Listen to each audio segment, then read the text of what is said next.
Today we're going to learn about the election of 1968 and America in the late 60s and early 70s. All right, so starting out here, the person who was president in 1968 was Lyndon Johnson. He had been in office ever since JFK's assassination. And on March 31st, 1968, he made the shocking announcement that he would not be running for a second term as president, okay, which he could have done, and most presidents do run for a second elected term as president. In fact, it has not happened where a president chose not to since 1968. It's been over 50 years, right? So it was really shocking that he announced he would not seek nor would he accept another term as the president of the United States, all right? He chose not to. His popularity had plummeted quite a bit because of Vietnam, and he knew he could not have won the election. People did not support him anymore like they did back in 1964, and he knew he couldn't run again. He probably did not want to be president anymore because Vietnam had taken such a toll on him. There were three Democratic contenders for the presidency after President Johnson dropped out. It just opened up the field for more people to run, and the three major contenders were Eugene McCarthy, Hubert Humphrey, and Robert Kennedy. All right, so first, Eugene McCarthy, the guy on the bottom right here. He was very liberal, very far left, and also very popular with teenagers. I think he's very similar to Bernie Sanders in that way. Then you have Hubert Humphrey, who was like the establishment candidate, Lyndon Johnson's vice president, and he was a lot more like probably Hillary Clinton. And then you have Robert F. Kennedy, RFK, Bobby Kennedy. All right, he was the Attorney General, and he was also John F. Kennedy's younger brother. So he started out as the underdog, but he very quickly gained widespread support as kind of a left-leaning moderate. A lot of times what's successful for parties is to run a candidate who's not too far left or too far right, but more towards the middle because they get more of the independent vote, right? So Robert Kennedy became the front runner eventually once his support increased.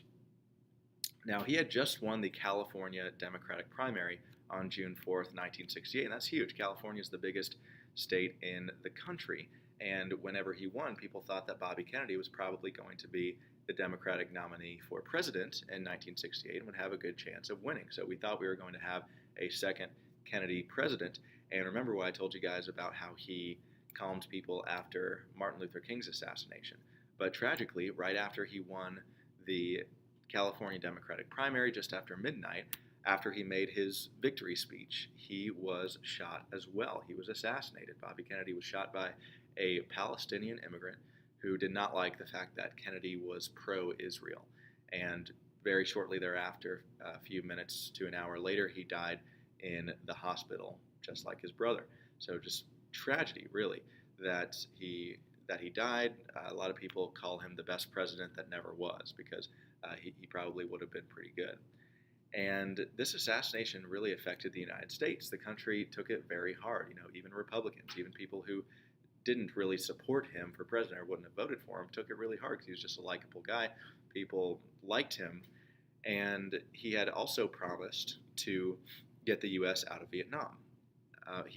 Which is something that a lot of Americans wanted. We wanted out of Vietnam, and he was also very experienced and a very effective attorney general under his brother and under President Johnson. He played a crucial role in ending the Cuban Missile Crisis, and even most Republicans preferred him to Humphrey and McCarthy, the other Democratic candidates. Even a lot of Republicans said, hey, Kennedy wouldn't be that bad. I'll still probably vote for the Republican, but he would be the better option of the Democrats, all right? So the nation took it very hard.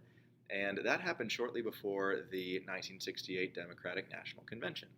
And this took place in Chicago in August of that year, so just 2 months after Bobby Kennedy was shot. Now, if Kennedy hadn't been assassinated, it's very likely that he would have been the Democratic nominee. But since he was killed, that left two frontrunners, Hubert Humphrey and Eugene McCarthy. And the Democratic Party became very divided after Bobby Kennedy's death, and there was a big conflict over whether Humphrey or McCarthy would be the nominee, since all of Robert Kennedy's delegates had to choose another candidate, all right? The people who voted for him had to choose Humphrey or McCarthy. Now, this contentious and very divisive convention coincided with a huge anti war protest on the streets of Chicago. And one thing that Chicago is known for is violence. Okay, some of the highest murder rates, highest crime rates, violent crime rates take place in Chicago every single year. And this anti-war protest, if they when they are peaceful, they're usually effective. When they're violent, they're usually not. And as you can probably guess, this was not effective. Okay, this became very violent. You had policemen and protesters engaging in very bloody fighting. All right, people were being rushed to the hospital every which way, and it was just a huge media frenzy. All right, because inside you have a lot of division and rivalry, and then outside you have bloody violence. So this was a big media frenzy, and Hubert Humphrey emerged from the convention as the Democratic candidate for president, but a lot of Democrats were not really satisfied with their choice. And then in the Republican Party, Richard Nixon was chosen as the Republican nominee for president. Now remember, he was the Republican nominee in 1960, 8 years earlier. And remember also he was Eisenhower's former vice president, and he lost to JFK in 1960. So you might say, well, that's pretty interesting how someone who lost would be chosen to run again. I mean, why would the Republican Party choose someone who has already lost the presidency to be their next nominee? I mean, that would be like if in 2024 the Democrats chose Hillary Clinton again. It's just not going to happen because that person's already lost, and so they want to try someone else. That's what usually happens. But remember, 1968 was a crazy year, very tumultuous year, and people were really looking for stability. They were longing for a simpler time like the 1950s, and no one represented the 1950s better than Eisenhower, who's now dead, actually shortly is going to be dead, and Nixon. So Nixon, along with being very experienced and smart, he also represented the 1950s because he was Eisenhower's vice president. And so we said we want to go back to a time like that. And so the Republicans nominated Nixon. Also, a third party candidate emerged, George Wallace, okay, who we've already known about. He was the segregationist governor of Alabama. And he ran on the platform of states' rights and resegregating society. He ran as an independent, and amazingly, he actually won 5 states. Thankfully, he did not win the election, but he won 5 states. I can't remember the last time an independent or a third party has actually won certain states. I think this was actually the last time that a state did not go either Democrat or Republican, but he lost the election. Now, he was actually shot during the campaign and spent, I think, the rest of his life in a wheelchair, but he later repented and changed his mind on segregation as a result of his near-death experience. So the person who won the election was Richard Nixon. It was Nixon versus Humphrey versus Wallace, and Nixon won, very close election, and this is seen as perhaps the greatest comeback in political history. I mean, someone who not only lost the 1960 presidential election, but 2 years later he ran for governor of California, and he lost that as well. I mean, people thought he was completely done. And then he comes back in 1968 and becomes president of the United States. Now, former President Eisenhower got to see his apprentice win and become a president, and then he died 2 months after Nixon's inauguration. So Nixon would remain president until August of 1974, and we're going to be talking more about him next class. So moving on to American life in the late 60s and early 70s, cultural movements, political movements at the time. This is a little bit of review and then some new information as well. Remember LBJ's Great Society? That was his domestic policy, and it was very similar to FDR's New Deal. And the reason why LBJ created the Great Society was to wage a war on poverty. He said poverty was a very big problem, and it certainly was, especially in minority communities. And LBJ believed that the existence of poverty in our country was going to crumble the U.S. economic structure, that it was all going to collapse because of so much poverty. So he urged Congress and all Americans really to join him in the effort of eradicating poverty through the government programs of the Great Society. He believed government was the way to fix these issues, and so he created a bunch of government programs through the Great Society. So the goal here was to reform American society through the expanded government social programs, and by doing this to help Americans living in poverty. All right, very similar goal to FDR's New Deal. And remember, the New Deal was part good, part bad. The Great Society was the same way, kind of part good, part bad. It did help a lot of people out, but at the same time, it cost a lot of money. And at a time when we're already spending a ton of money in Vietnam, this is something that caused us to spend a lot more money, go more into debt, and was not good for the economy in the long run. Now, the generation gap, this is a term we talked about last class, of the 1960s, this is most associated with the differences of opinion between adults and young people, okay, teenagers, 20 somethings, specifically about morality, what was right and wrong, issues like the civil rights movement, and probably most prevalent, the Vietnam War. All right, we listened to songs last time and made up some songs ourselves on the different sides of the Vietnam War. 1960s, also a lot of assassinations took place in the 1960s. We already talked extensively about the assassination of John F. Kennedy, but you also have the assassination of Robert Kennedy, which we just talked about, the assassination of Martin Luther King just 2 months before that, which we talked about last class, and also the assassination of Malcolm X. He was also a civil rights leader. He was a black Muslim, but he, unlike Dr. King, was a proponent of violence. All right, so that's one reason we don't celebrate his day or him as much as we do Martin Luther King. But a lot of assassinations took place in the 1960s. I can't even think of the last large-scale assassination that took place. But you have 4 big ones, these 3 and then JFK, happening just within a few years of each other in the 1960s. Okay, the 60s were a very tumultuous and crazy decade. Now, this is something very controversial. Okay, we're not really going to have a debate about this in class, but I'm sure a lot of us have very strong views on this, as do I.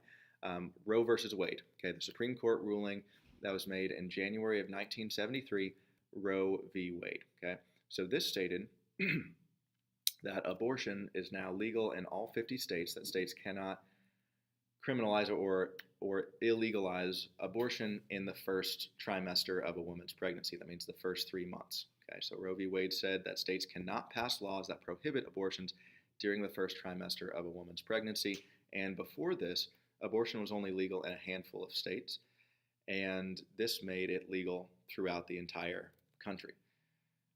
And so this Supreme Court ruling changed the country in a really big way. I mean, abortion has always been something that people have very strong views about, and this made it even bigger because now the government or the Supreme Court made a statement that they think that it should be legal. Now, Roe versus Wade really divided the nation into 2 sides, pro-choice and pro-life, all right, things that are still in existence today, all right? There's a pro-choice movement and a pro-life movement, okay? There are marches and activists on both sides of the debate. And what pro-choice means is that you believe a woman should have the right to choose whether or not to end the life of her child while the child is still in the womb.